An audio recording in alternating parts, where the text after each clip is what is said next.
भी जनप्रतिनिधि का जो मुखिया संघ है, वार्ड सदस्य का संघ है। मुखिया बनने के बाद बहुत सारे आम आवाम को समस्या को दूर किया है। खेल मैदान भी हमने बनाया इस पंचायत में और जर्जर पंचायत सरकार भवन को जो है इसकी दुरुस्त करते हुए इसको सुचारू रूप से पंचायत कार्यालय चला रहे हैं।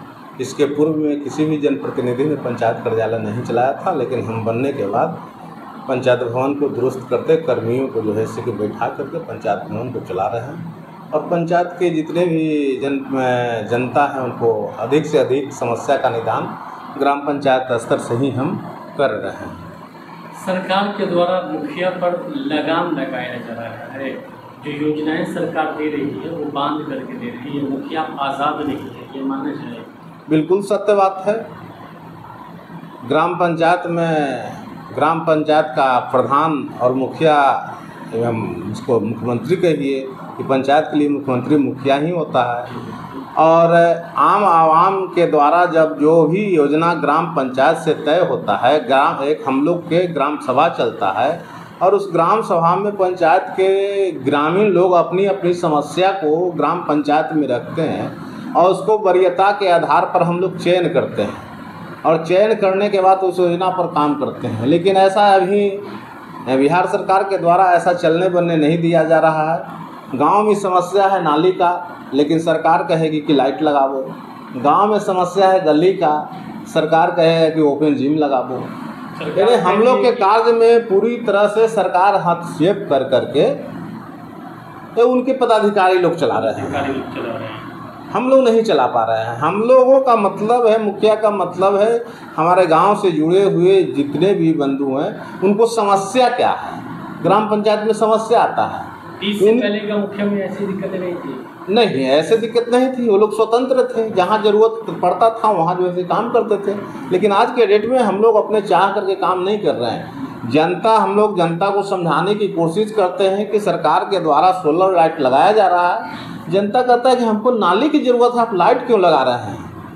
घर घर में बिजली है, आप लाइट क्यों लगवा रहे हैं? मुझे हमको गली चाहिए, हमको नाली चाहिए, हमको सड़क चाहिए, आप इसको कीजिए। लेकिन हम लोग मजबूर हैं, उसकी समस्या ग्रामीणों का समस्या हम लोग निराकरण नहीं कर पा रहे हैं और सरकार के आदेश तुगलकी फरमान को जो है कि हम लोग पूरा कर रहे हैं। मानदेय बढ़ाया जाना सरकार के द्वारा अच्छी पहल है जी, की भी मांग आप कर रहे हैं। मानदेय बढ़ाया आप लोगों का? देखिए, मानदेय कोई मामला नहीं है। हम लोग एक समाज सेवक हैं और समाज सेवक के मतलब होता है समाज को समस्या को निराकरण करना। ये 2000 रुपया वेतन मिलता है, 2000 की जगह वो 4000 के लिए, ये कोई बड़ा मामला नहीं है। मामला हम लोगों के पास यह है कि जनता के जो आम समस्या है उस समस्या न हम हल कर पा रहे हैं, न हमको सरकार हल करने दे रही है। मुखिया को पुराना मान सम्मान वापस चाहिए, इसके लिए बहुत लड़ाई भी लड़ रहे हैं। लेकिन लड़ाई लड़ने के बाद भी सरकार नहीं सुन रही है। सरकार में मुख्यमंत्री के यहाँ हम लोग धरना प्रदर्शन करने के बाद कुछ निर्णय भी हुआ था। उस निर्णय को नीतीश कुमार ने बढ़ाया आगे कि ये लोग की समस्या के देखिए, एजेंडा तय हुआ कि लोग की समस्या है, लेकिन उस नीतीश कुमार का निर्णय को भी पदाधिकारी लोग अभी तक चापे हुए हैं। विधानसभा चुनाव सर पर है, ऐसे में सबकी मांगे मानी जा रही है, मुखिया की मांगे नहीं मानी जा रही जी। सिर्फ मानदेय बढ़ाया गया कि दलित पक्ष जी जी जी जी। क्या लगता है कि चुनाव में इसका फर्क दिखेगा? हमें जहाँ तक लगता है कि बिहार में मुखिया हो, सरपंच हो, पंच हो, वार्ड सदस्य हो, समिति हो, प्रमुख हो, पंचायती राज के जितने भी जनप्रतिनिधि हैं बिहार सरकार से नाखुश चल रहे हैं और इसका खामियाजा भी नीतीश कुमार को भुगतना पड़ेगा। कभी कभी ऐसा लगता है कि आप लोगों में ही कोऑर्डिनेशन की कमी है। कोई जेडीयू से जुड़ा हुआ मुखिया रहता है तो कोई आरजेडी से, कोई बीजेपी से जुड़े हुए मुखिया रहते हैं, तो फिर चुनाव के समय सब धाराशाही हो जाता है, सारी रणनीति। जी, ऐसा कोई बात नहीं है। अगर कोई भाई बंधु अगर आरजेडी से भी जुड़े हुए हैं, कोई जदयू से जुड़े हुए हैं, कोई बीजेपी से भी अगर जुड़े हुए हैं, तो अपने मान सम्मान के चलते अपना मान सम्मान को बर्बाद करके दूसरे को वोट देने नहीं जा रहे हैं। जब मेरा मान सम्मान बचेगा तब हम आपकी मान सम्मान का ख्याल रखेंगे। मुखिया के लिए मान सम्मान मुखिया के लिए मान सम्मान नहीं बच रहा है, तो फिर आपके मान सम्मान की चिंता हम नहीं करेंगे। ये लड़ाई मान सम्मान की है, एकदम मान सम्मान की है, पूरे की बिहार में लड़ाई हक की लड़ाई है। क्योंकि मुखिया लोग आम आवाम से रोज़ प्रताड़ित हो रहे हैं, कहीं घूमने लायक नहीं रह रहे हैं। जहाँ मुखिया लोग घूमते हैं, नाली की चर्चा लोग कर देते हैं, गली की चर्चा लोग कर देते हैं।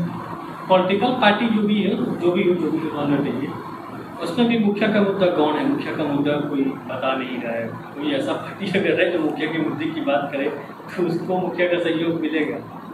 बिल्कुल मिलेगा, लेकिन अगर मुखिया जी को समस्या को, जनप्रतिनिधि की समस्या को तत्काल अगर कोई वोट के लिहाज से अगर कोई कहे कि हम सरकार बना लेंगे तो हम ये कर देंगे वो कर देंगे, तो कल्पना है। एक कल्पना है कि हम जीत जाएंगे तो ये कर देंगे मुखिया जी को, वो कल्पना सिर्फ है। लेकिन सरकार पर हम लोग दबाव पर दबाव बना, लेकिन विशेष उसका चिंता नहीं है। इसका खास कारण नीतीश कुमार खुद ही जो है कि न बोलने लायक है न सुनने लायक है। इस सरकार ने भी बड़े वादे किए थे चुनाव के समय मुखिया को लेकर। जी, इस सरकार ने भी बड़े वादे किए थे चुनाव के समय मुखिया को लेकर के। हाँ, वो वादा किए तो वादा से मिलेगा ऐसा चीज़ें मिले तो सरकार। आर्म्स की बात है, उस सरकार का ये सब छलावा है, घोषणा कर दिया गया आर्म्स देंगे। मुखिया लोग के आज आर्म्स के लिए अप्लाई लोग करने जा रहा है, तो जनरल जो रूल उसका है आर्म्स लेने का, उसी रूल में घसीटा जा रहा है। जनरल रूल्स है उसमें घसीटा जा रहा है। इसका कहाँ को ये है कि जनप्रतिनिधि है, इनको महीना 2 महीना के अंतर्गत इसको जो है लाइसेंस दे दिया जाए, ऐसा कोई रूल कानून नहीं है। पुराने रूल कानून जो चलता आ रहा है उसी रूल कानून में जो है से घिसटा रहे हैं। अभी तक बता दें कि से 4 महीना पहले घोषणा किए हैं, एक आध आदमी को भी जो लाइसेंस मिला है? नहीं मिला है। सुरक्षा अपना अलग मुद्दा बना हुआ मुखिया का। ओ मुखिया लोग भगवान भरोसे जिंदा है। अगर यहाँ हम बैठे हुए हैं तो मेरी कोई सुरक्षा करने वाला नहीं है। आप आ रहे हैं तो यहाँ देख रहे हैं कि मुखिया जी बैठे हों, कोई भी आदमी आकर के हमको मार के चला जाएगा, कुछ नहीं। मुखिया असुरक्षित है सरकार में। कहीं भी किसी भी समय मुखिया के साथ अप्रिय घटना होता है, होते आया है। अभी तक में 35 मुखिया की हत्या हो चुका है।